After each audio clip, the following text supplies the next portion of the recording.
Discontinuing a product, whether it's a kit, a dropshipped item, or a stocked product, it's important to know how to properly remove it from your sales channels and prevent future issues.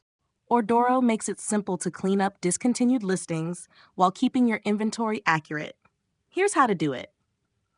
If you're discontinuing a kit product in Ordoro, you must remove its components before archiving the product. Start by going to the product's detail page. Click on the Kitting tab and delete any components assigned to the kit. Next, if this product is set to auto-dropship, you'll want to disable that setting to prevent discontinued products from being automatically sent to suppliers.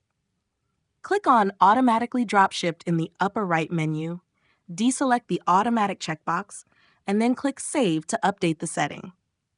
Now, check your inventory levels. If this product still has stock in Ordoro, update its inventory to 0 to prevent it from being sold.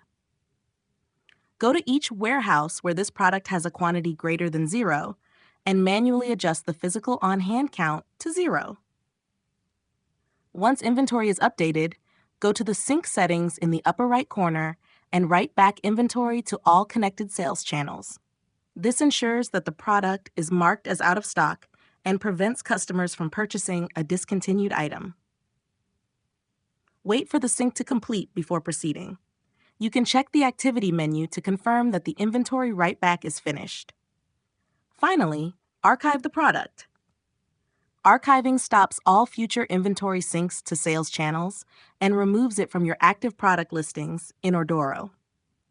By following these steps, you'll ensure that discontinued products no longer appear as available for sale, preventing accidental orders and inventory issues.